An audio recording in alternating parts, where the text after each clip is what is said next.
Hey guys, welcome to the next chapter of Business Correspondence and Reporting.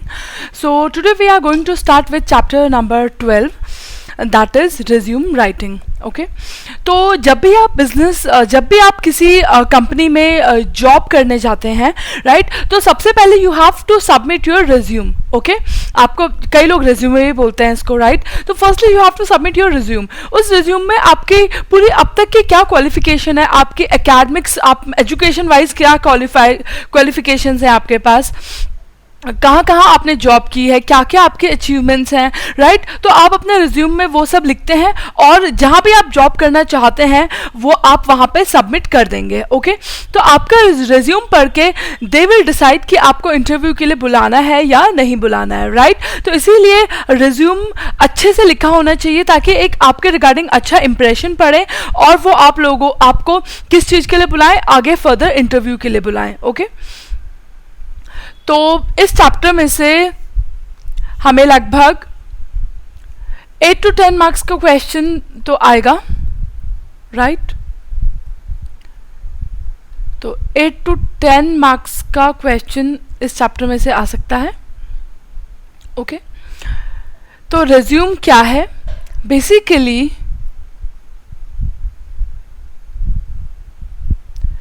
Resume क्या है?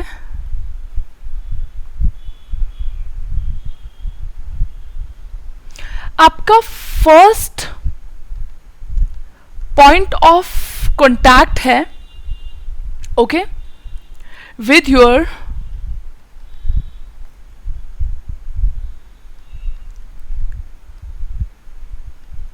Prospective employer. ठीक है, जो भी आपका एम्प्लॉयर है, जो भी आपका फ्यूचर का एम्प्लॉयर है, जहां भी आप जॉब करना चाहते हैं राइट, आप एकदम से उससे मिलने तो नहीं जाएंगे ना. सबसे पहले आप क्या भेजेंगे? अपना रिज्यूम भेजेंगे राइट. तो रिज्यूम एक फर्स्ट पॉइंट ऑफ कॉन्टैक्ट होता है between you and that employer where you are going to do your job in future, अगर आप सेलेक्ट हो जाते हो तो. ओके, तो आपका रिज्यूम क्या करता है? Is going to introduce you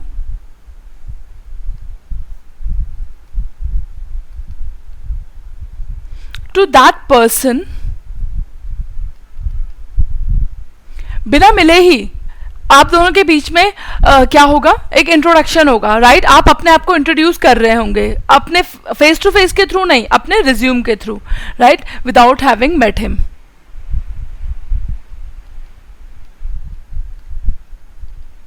okay, ठीक है.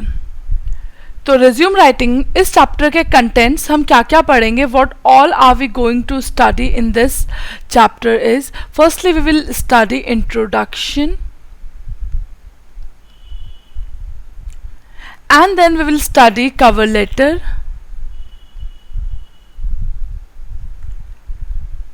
and then we will study types of resume,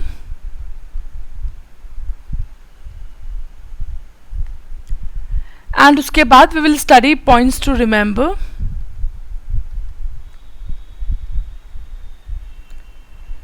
and then we will study fifth contents of cover letter.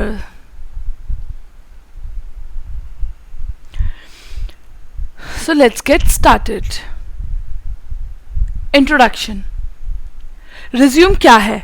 Resume कुछ नहीं है, आप किसी पर्सन से मिलते तो बाद में है. जब भी आप किसी जॉब के लिए अप्लाई करते हैं तो आप उस एम्प्लॉयर से जहां भी आप जॉब करेंगे उससे तो बाद में मिलेंगे. तो कैसे आप अपने बारे में बताएंगे उसको? अपने रिज्यूम के थ्रू राइट. बिकॉज इतने सारे लोग जॉब करना चाहते हैं, वो सबसे तो मिल नहीं सकता है ना. तो everybody first of all what they do is firstly they send their resume. Okay, अपना रिज्यूम भेजते हैं, फिर उन रिज्यूम को पढ़ के कुछ लोगों को सेलेक्ट किया जाता है and then they are called up for the interview. Okay, तो पहले हेडिंग इंट्रोडक्शन थी. तो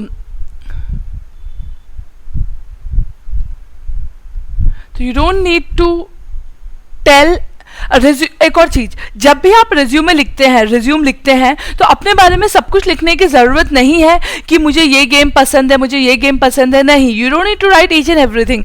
आपको वही चीजें लिखनी है जो जॉब पॉइंट ऑफ व्यू से इंपॉर्टेंट है, राइट? तो you don't need to tell everything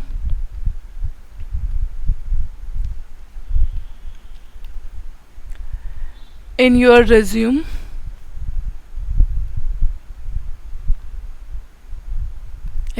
Example,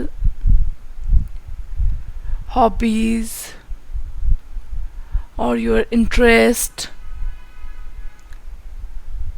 or anything that is not related to your job. जो आपके जॉब से रिलेटेड नहीं है, जो चीज़ें, उन टाइप की चीज़ों को बताने का कोई पॉइंट नहीं है। और things not related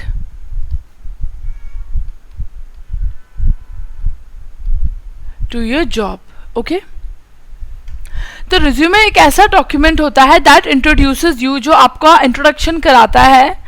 आप एप्लीकेंट हो, आप जॉब के लिए अप्लाई कर रहे हो, यू आर द एप्लीकेंट, आप अपना इंट्रोडक्शन दे रहे हो किसके थ्रू? रिज्यूमे के थ्रू। किसको दे रहे हो introduction? To your future employer, okay?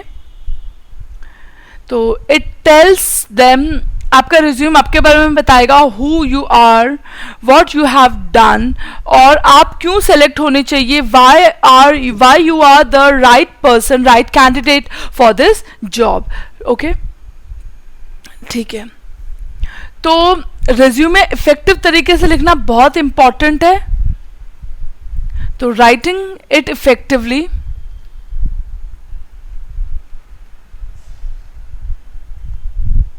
is very important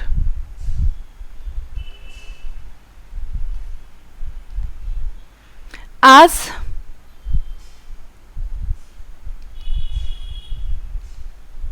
it gives impression। आप किस तरीके से लिख रहे हैं उससे भी आपके बारे में काफी एक बड़ा इंप्रेशन पड़ता है रीडर के ऊपर। It gives impression about you and increases your chances of getting called for interview, क्योंकि जिन जिन का रिज्यूमे पसंद आएगा उन्हीं को इंटरव्यू के लिए आगे बुलाया जाएगा, ओके? ठीक है, तो this is your introduction. Now the content, पहला हो गया हमारा इंट्रोडक्शन, हमने कर लिया। कंटेंट में सेकंड पॉइंट हमने लिखा था we will do cover letter. अब ये कवर लेटर क्या होता है?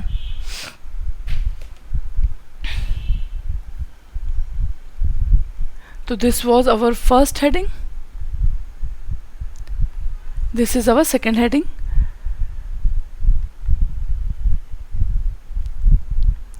कवर लेटर, देखो रिज्यूमे जब आप बनाते हो ना, अपना रिज्यूम बनाते हो, उसके साथ एक और एडिशनल डॉक्यूमेंट जाता है that is known as cover letter, okay? तो जो आपका रिज्यूम होता है that is incomplete without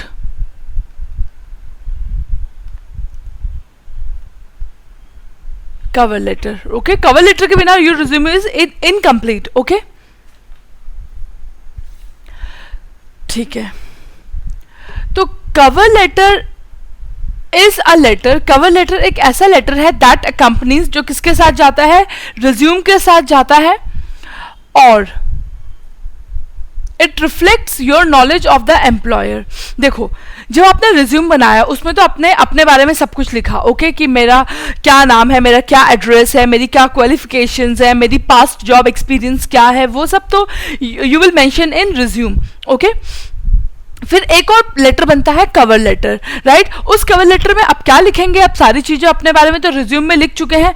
cover letter में आप ना थोड़ी सी एक इंटरेस्ट दिखाएंगे उनको, अपने एम्प्लॉयर को, जहां भी आप जॉब करने जा रहे हैं, जहां के लिए आपने रिज्यूम लिखा है, राइट? उस कवर लेटर में आप क्या लिखेंगे कि मुझे इस आपकी कंपनी के बारे में मैंने काफी रिसर्च की है, राइट? उसकी हिस्ट्री के बारे में मुझे पता है, राइट? और मुझे लगता है कि I am the suitable candidate for this company और फॉर दिस पर्टिकुलर जॉब, तो आप एक क्यूरियोसिटी दिखाएंगे किसके थ्रू, वो सब कहाँ आएगा, कवर लेटर में, राइट। तो जो कवर लेटर लिखते हैं उसमें you can portray what ever you know about that company, right. या फिर आप ये भी पोर्ट्रे कर सकते हैं कि why are you suitable, why are you right candidate for that job, okay। तो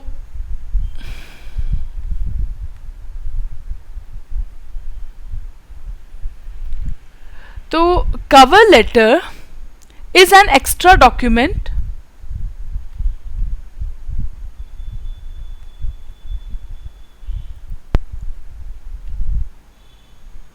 that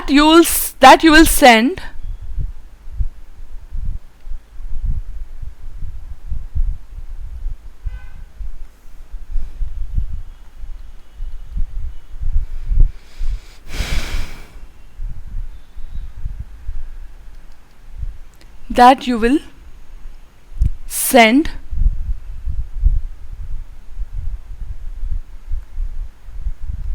along with resume to your prospective employer। अभी वो आपका एम्प्लॉयर नहीं है, फ्यूचर में बनेगा, इसलिए we are using the word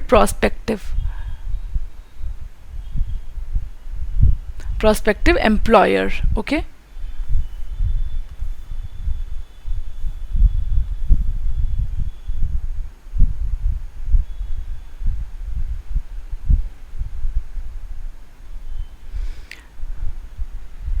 ठीक है,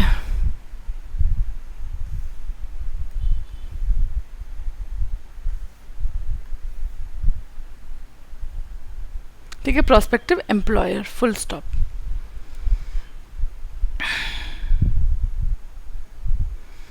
ओके, तो cover letter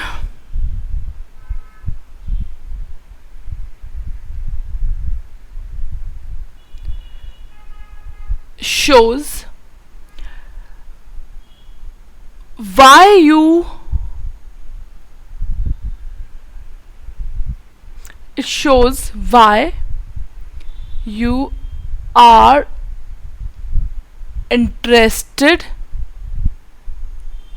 in that particular company।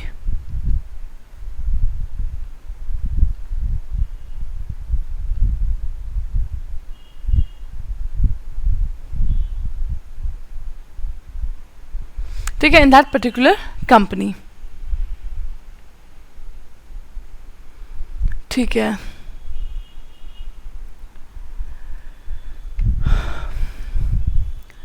तो कवर लेटर क्या कर सकता है, रिज्यूम में तो आपने अपने बारे में सब कुछ लिखा है, राइट। कवर लेटर क्या करता है, it highlights important aspect of resume. Resume तो आपने लंबा चौड़ा लिख दिया, अब उसमें से कुछ इंपॉर्टेंट एस्पेक्ट्स को हाईलाइट करना है, उनको आप फिर से कहाँ मेंशन कर सकते हैं, छोटे शॉर्ट में कवर लेटर में आप उन्हें मेंशन कर सकते हैं, राइट। तो लिख लीजिए, it highlights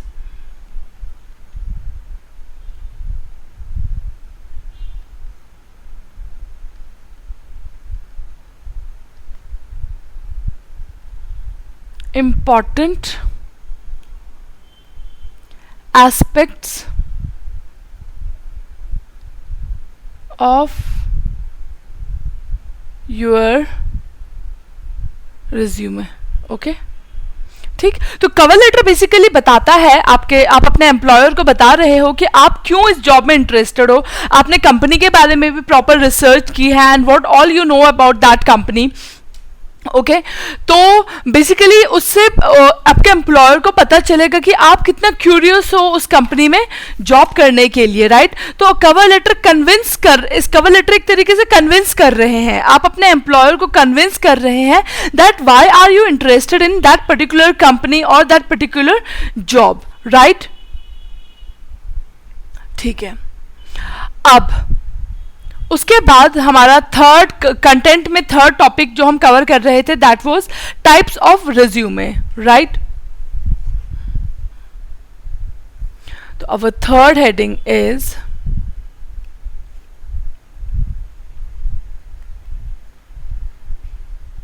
types of resume. Okay, पहला वाला is chronological resume. ठीक है, first is chronological resume. chronological का मतलब क्या होता है?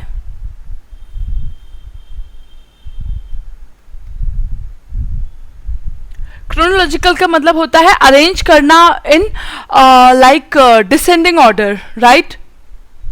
To arrange in particular sequence. chronology बोलते हैं ना, it means to arrange in a particular sequence.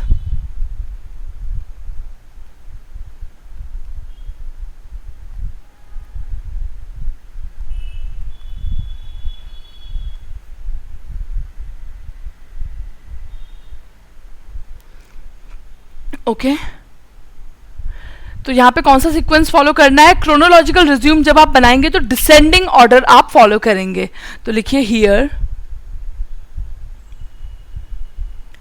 You have to arrange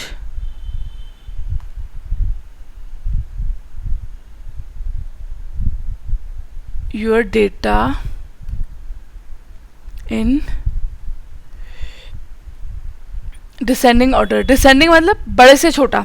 तो जब भी आप अपना रिज्यूम लिख रहे हैं और अगर आप क्रोनोलॉजिकल वाला फॉर्मेट फॉलो कर रहे हैं, राइट, तो जो ये क्रोनोलॉजिकल टाइप ऑफ रिज्यूम होता है इसमें हम डिसेंडिंग ऑर्डर में चलते हैं. डिसेंडिंग ऑर्डर मतलब सबसे पहले आप अपनी लेटेस्ट जानकारी देंगे, ठीक है, कि आप अभी लेटेस्ट कौन सी कंपनी में जॉब कर रहे थे, राइट. उसके बाद हो सकता है कि आपने लेटेस्ट आपकी चल रही हो जॉब, उससे 1 साल पहले आपने निपटाया था आपने सीए, तो फिर उसके बाद पहले लेटेस्ट जॉब, उसके बाद सीए, फिर उसके बाद थर्ड नंबर पे अपनी क्लास 12th, ठीक है, फिर अपनी क्लास 10th, ठीक है. तो वो हो गया आपका बड़ा से छोटा, ठीक है.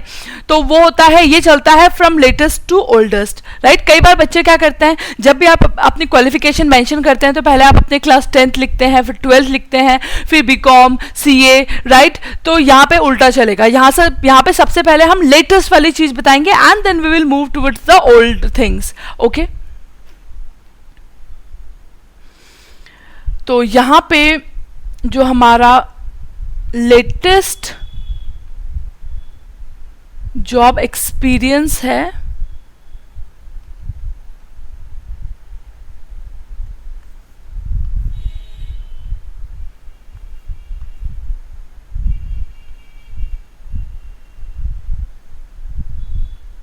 वो आएगा फर्स्ट. ओके, तो it lists your most recent work or educational history in reverse chronological order. Okay, suppose करो you are applying for articleship, ठीक है.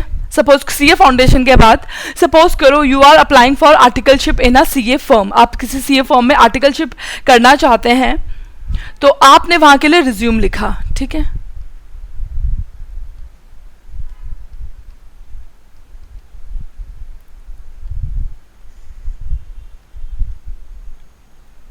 तो सबसे लेटेस्ट डिग्री आपके पास अभी क्या है? सीए फाउंडेशन के मार्क्स है ना,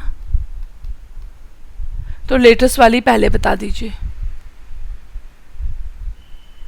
उसके बाद 12th के मार्क्स, उसके बाद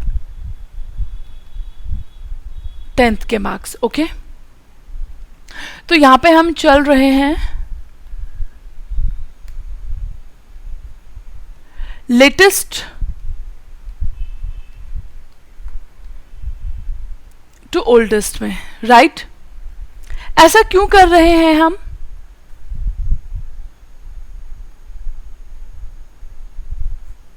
लेटेस्ट टू ओल्डेस्ट क्यों चल रहे हैं? Y?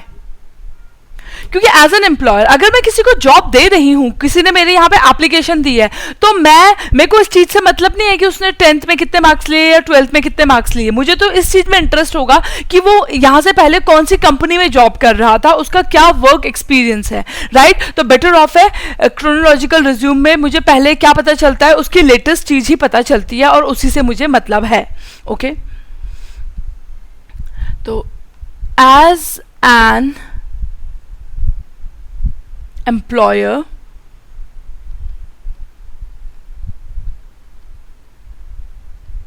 I am interested in the job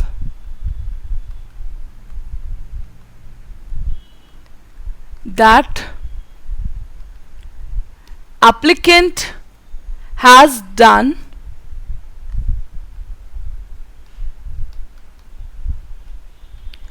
in the recent past. Okay, ठीक है.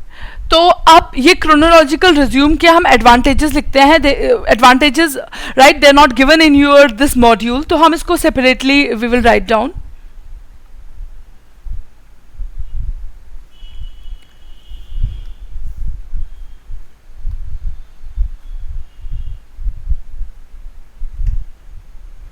तो एडवांटेजेस, क्रोनोलॉजिकल जो रिज्यूम आप लिखते हैं, जो आप लेटेस्ट अपनी अचीवमेंट पहले लिखते हैं, उसके एडवांटेजेस क्या हैं.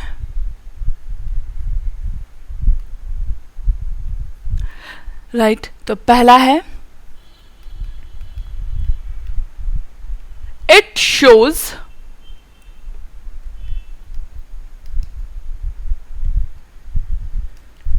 what positions you have and for how long you have held them. जो भी आपने जॉब की है, कौन कौन सी जॉब की है, क्योंकि आप पहले लेटेस्ट चीजें लिख रहे हैं ना, तो लेटेस्ट में आपने कौन कौन सी जॉब्स की हैं, कितने कितने टाइम के लिए आपने वो जॉब्स होल्ड की हैं, वो सब आप बताएंगे क्रोनोलॉजिकल रिज्यूम में. ओके, यूजुअली जो रिक्रूटर है, किसी भी नई कंपनी में आप जॉब करने जा रहे हैं, तो मोर देन 11, 10, 12 वो किस पे फोकस करेंगे कि आप कौन सी कंपनी से जॉब करके आए हैं. तो usually recruiters are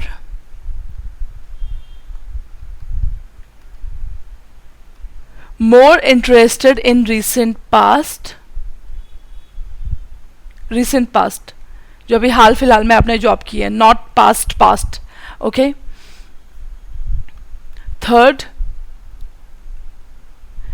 it will give you an advantage if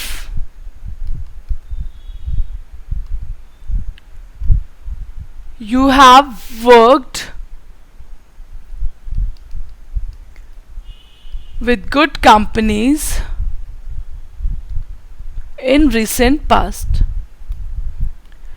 right, तो अगर आपने हाल फिलहाल में किसी अच्छी कंपनी से में काम करा था और आप छोड़ दिया है, अब आप न्यू कंपनी के लिए अप्लाई कर रहे हैं, तो न्यू कंपनी में जब आप रिज्यूम लिखेंगे तो अपनी पास्ट वाली का जिक्र आप पहले करेंगे, वो अच्छी कंपनी का जिक्र करेंगे. तो आप कौन सा वाला फॉर्मेट के में आप बनाएंगे अपना रिज्यूम? Chronological resume. राइट, क्योंकि क्रोनोलॉजिकल रिज्यूम में आप अपनी लेटेस्ट चीजें पहले हाईलाइट करते हैं. ओके, ठीक. अब ऑब्वियसली एडवांटेजेस हैं, तो इस रिज्यूम के कई सारे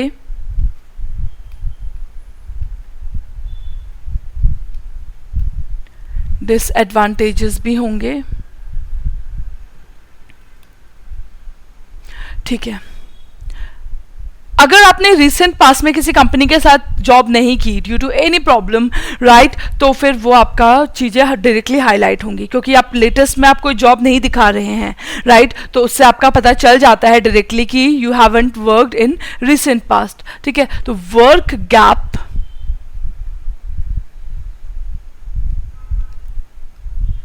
will be highlighted easily.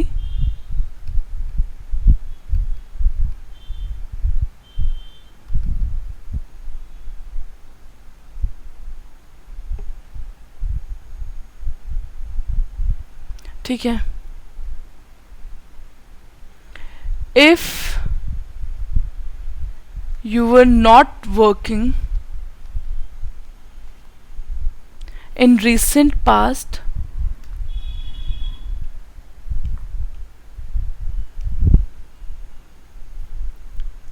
so it will get highlighted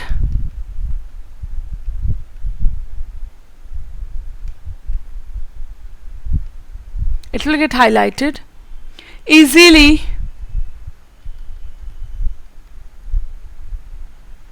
through this format.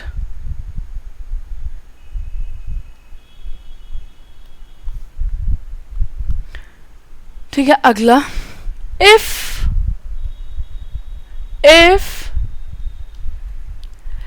as a student, आप अभी स्टूडेंट, अभी कॉलेज पास आउट किया है आपने, right? if as a student you are starting your first job, तो लेटेस्ट तो आपके पास कोई एक्सपीरियंस नहीं है, फिर तो आप क्लास 12th लिखोगे, तो अगेन ये वाला फॉर्मेट वहां पे भी ठीक नहीं होगा, क्योंकि आपकी लेटेस्ट अचीवमेंट तो कुछ आई नहीं रही है, सीधा आप क्या लिख रहे हैं, 12th pass, right?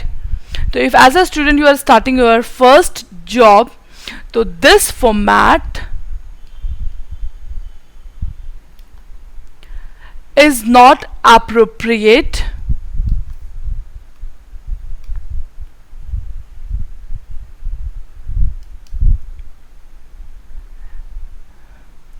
because it will immediately highlight your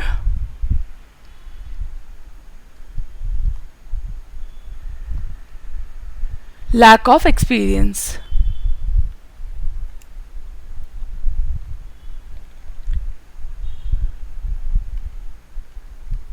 okay, ठीक। उसके बाद we have another resume, that is chronological we have done. another अलग दूसरा टाइप का रिज्यूम बनाने का तरीका है functional resume, right?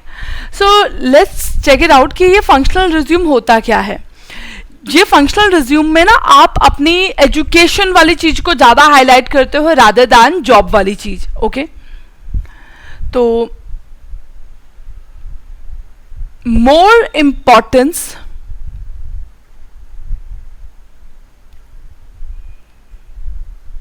On education rather than job title, right? So if you are starting your job for the first time, right, you don't have any prior experience of job, then it is better to write this functional resume, right? क्योंकि chronological resume में तो सबसे पहले आपको work achievements लिखनी पड़ती है, right? तो अगर आपके पास कोई work related experience नहीं है तो आप क्या दिखाएंगे वहां पे? तो वैसे बेटर है कौन सा वाला आप यूज करें, functional resume यूज करें, राइट? तो ग्रेजुअली एक बार आपको धीरे धीरे वर्क एक्सपीरियंस आ जाएगा, आप 5-6 कंपनियों में जॉब कर चुके होंगे, तब बेटर ऑफ है कौन सा वाला रिज्यूम के लिए आप जाएं, क्रोनोलॉजिकल रिज्यूम के लिए, राइट? तो this is opposite of chronological resume, okay? So this functional or skill based resume place more importance on your skills and accomplishments, ठीक?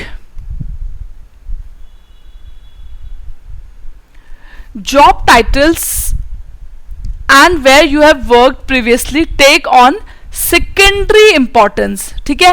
जबकि क्रोनोलॉजिकल में किस चीज को पहले प्रायोरिटी देते थे, अपनी पुरानी कंपनी को जहां आपने पहले काम किया है, ओके? तो इसके भी एडवांटेजेस डिसएडवांटेजेस लिख देते हैं।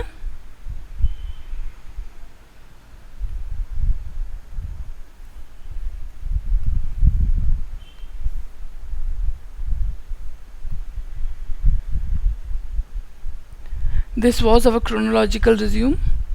This is our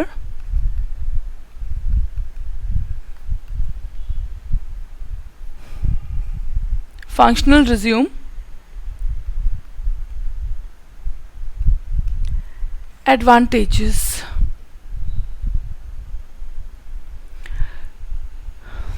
तो फंक्शनल रिज्यूम आप तब लिखते हैं जब आपके पास वर्क एक्सपीरियंस नहीं है and you want to highlight your educational qualification, right? तो it increases your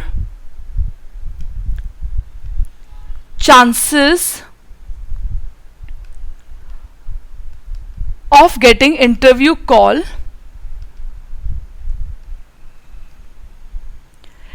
even without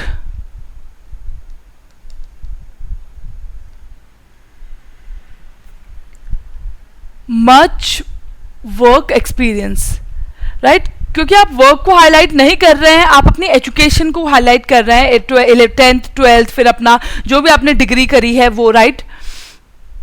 without much experience. Disadvantage,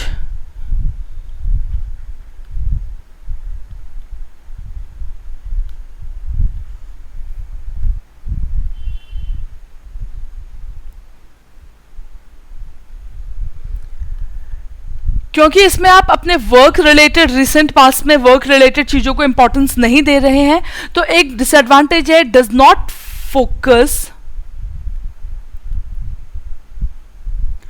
on career growth in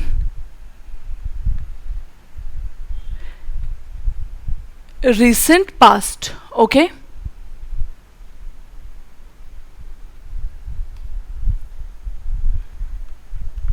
तो ये वाला रिज्यूम वहाँ पे सूटेबल नहीं है, not suitable for traditional, for typical law और finance और टैक्सेशन फर्म्स, क्योंकि ये फर्म्स मांगती हैं कि आप ये नहीं, इनको गैप पसंद नहीं आता है, बिकॉज अगर टैक्स में आपने काम कर रहे थे, बीच में गैप ले लिया 2-3 साल का, तब से तो टैक्स बदल गई है, तो जब आप 3 साल बाद काम शुरू करेंगे तो आपको तो पता ही नहीं है कि क्या हुआ है पिछले 3 सालों में. तो ऐसी फर्म्स को चाहिए होता है कि आप लगातार जॉब कर रहे हो, आपके वर्क में कहीं भी गैप ना आ रहा हो, राइट? तो वो मांगते हैं कि आपकी वर्क रिलेटेड इंपॉर्टेंस, राइट? वो आपकी वर्क को ज्यादा इंपॉर्टेंस देंगे, राइट? तो वो कौन सा वाला मांग रहे होंगे? क्रोनोलॉजिकल रिज्यूम मांगेंगे वो, ना कि फंक्शनल रिज्यूम. ओके, तो not suitable for typical law, finance और taxation firm, right? where you have to be on the go और से updated. ठीक है, that is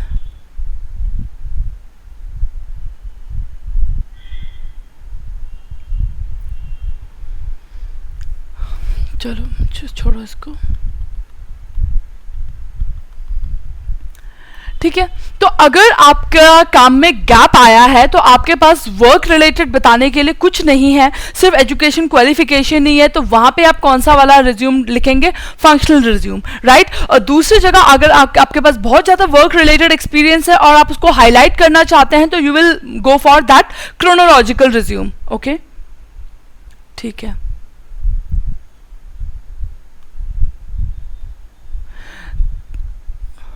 ठीक है, तो जो ये फंक्शनल रिज्यूम होता है, ये मोस्ट एप्रोप्रिएट कहां पे होता है? Most appropriate for those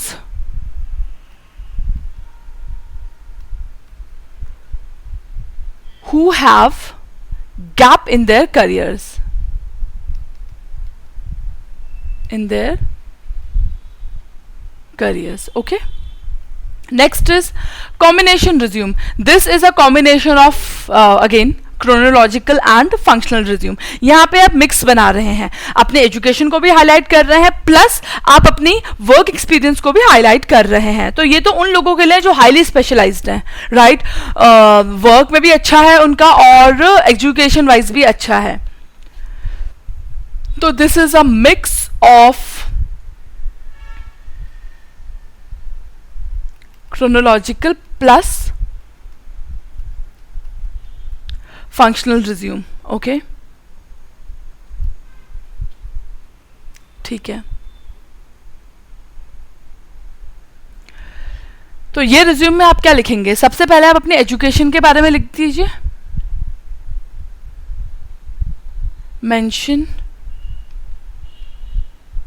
education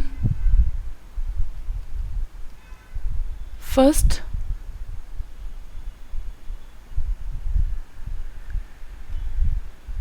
then पहले एजुकेशन के बारे में, जो भी 10th 12th जो भी आपने डिग्री ली है, सीए डिग्री ली है, राइट, उसके बाद फिर जहां पे आपने जॉब की है फिर वो चीजें लिखिए. Then employment history. ठीक है, ये मैं यहाँ पे इसलिए लिख रही हूँ बिकॉज मेरे पास इधर कहीं जगह नहीं है, राइट. तो जो भी आप ये कॉम्बिनेशन रिज्यूम बनाएंगे, ये कैसे बनाएंगे? सबसे पहले आप फंक्शनल वाला फॉलो करेंगे. फंक्शनल मतलब एजुकेशन को हाईलाइट करेंगे, और फिर क्रोनोलॉजिकल वाला करेंगे. क्रोनोलॉजिकल मतलब फिर आप अपने एम्प्लॉयमेंट की, जहां जहां आपने पास्ट में जिन जिन कंपनीज में जॉब किया है वहां वहां का आप वर्क एक्सपीरियंस देंगे. ओके, ठीक है. तो this is good for students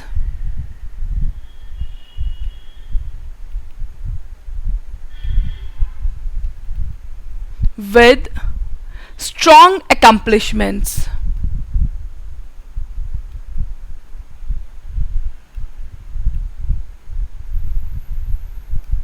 ठीक है, जिनकी बहुत ज़्यादा अचीवमेंट्स हैं उनके लिए बेटर है. एजुकेशन वाइज भी अच्छे हैं, जॉब्स भी अच्छी की हैं. ठीक है, बट डिसएडवांटेज ये है कि ये बहुत लंबा हो जाता है, क्योंकि यहाँ पे एजुकेशन की भी पूरी डिटेल आ रही है, एम्प्लॉयमेंट की भी पूरी डिटेल आ रही है, तो it gets to lengthy. Okay,